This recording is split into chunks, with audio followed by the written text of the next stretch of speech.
Hello everyone. Today we witness a moment that has shocked governments, stunned intelligence agencies, and rewritten the political landscape of an entire region. Crimea has returned to Ukraine, a sentence many believed they would never hear in their lifetime. A sentence that has not only altered the balance of power in Eastern Europe, but has shaken the foundations of global geopolitics. This moment didn't arrive quietly. It exploded across the world like a political earthquake. The early morning images showed everything: Russian troops withdrawing, Ukrainian brigades advancing, and the blue and yellow Ukrainian flag rising once again over Crimean cities that had been under Russian control for more than a decade. For millions, it felt unreal. For others, it felt like justice. For global powers, it felt like the beginning of a new era. To understand how this happened, we must go back to the roots of a conflict that reshaped modern Europe. In 2014, when Russia annexed Crimea, the world reacted with outrage but did little to reverse the situation.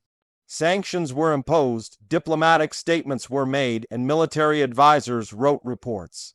But the peninsula stayed under Russian control, fortified by thousands of troops, missile bases, and naval forces. For years, many believed that Crimea would remain sealed behind Russian defenses forever. But Ukraine did not forget. They did not surrender the idea that one day the peninsula would return. Through war, setbacks, and unimaginable losses, Ukraine continued planning, training, and quietly preparing for the moment when the battlefield would turn in their favor. And today that moment has arrived. The turning point didn't come suddenly behind the scenes.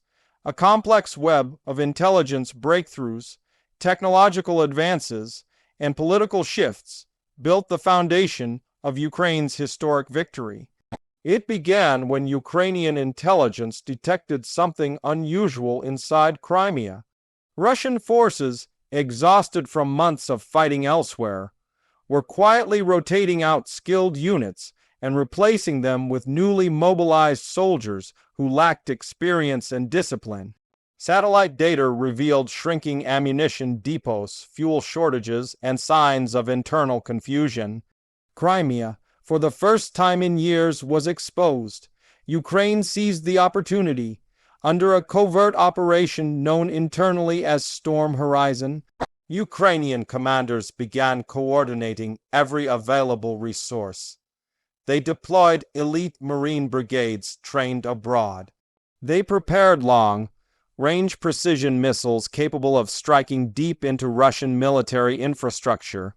They intensified electronic warfare attacks designed to blind radars, disable drones, and disrupt communications.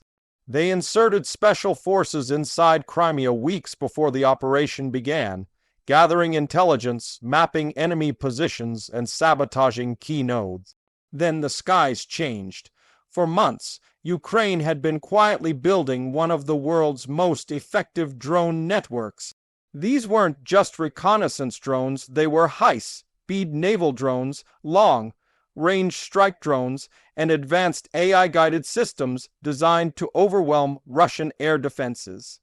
When the assault on Crimea began, swarms of drones attacked Russian bases, airfields, radar stations, and ammunition storage sites.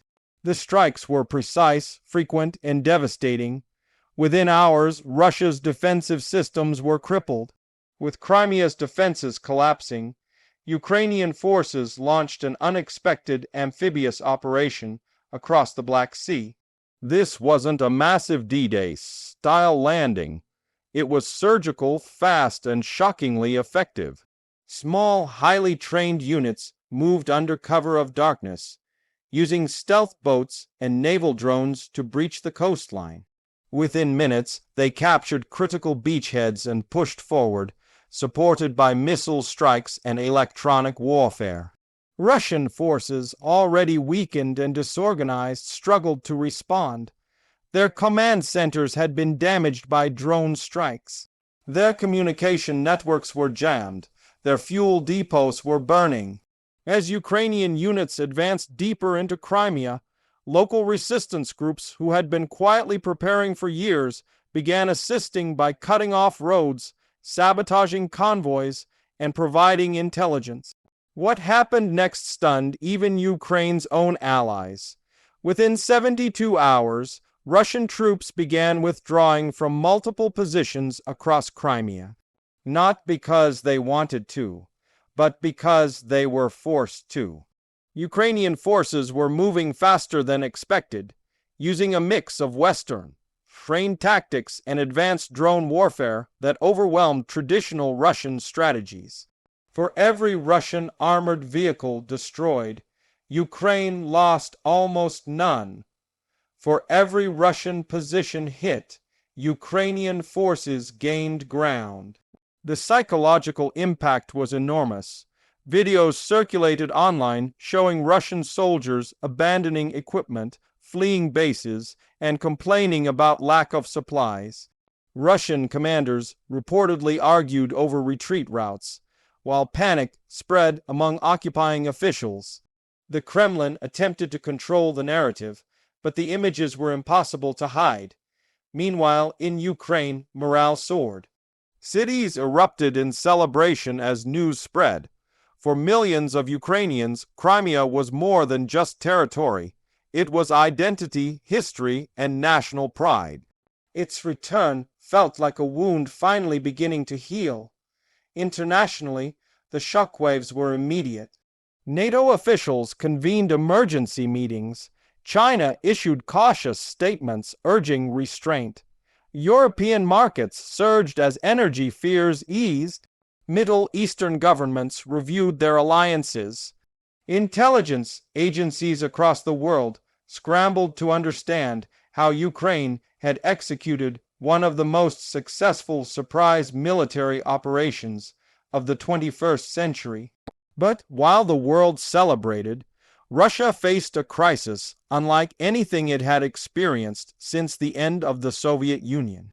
The loss of Crimea wasn't just a military setback, it was a political disaster.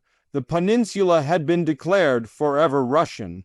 It had been the symbol of Russian resurgence, used constantly in propaganda and national speeches. Losing it destroyed the image of strength the Kremlin had spent a decade building. Domestically, anger grew. Pro-war figures called it unforgivable. Critics blamed corruption, incompetence, and lack of preparation. Soldiers' families demanded answers. Still, the Ukrainian advance continued. Ukrainian special forces captured key high ground positions overlooking Sevastopol, the heart of Russia's Black Sea Fleet. Naval drones harassed Russian ships, forcing many to flee the harbor or risk destruction. By the time Ukrainian infantry reached the outskirts of Sevastopol, Russian naval commanders had already evacuated most of their vessels. The legendary Black Sea Fleet, once a symbol of Russian power, retreated under pressure from a country that had no navy left at the war's start. When Ukrainian soldiers finally raised their flag over Sevastopol's administrative buildings, the world witnessed a moment that will be remembered for generations. Crowds gathered in cities across Europe and North America. Social media erupted. Analysts tried to explain how such a dramatic shift became possible. But the truth was simple. Ukraine had adapted. They had learned, improved, and built new capabilities while Russia struggled under the weight of its own decisions. The operation wasn't just a military achievement. It was a masterclass in modern warfare. It demonstrated how drones, precision weapons, intelligence coordination, and rapid mobility can defeat even a heavily armed opponent.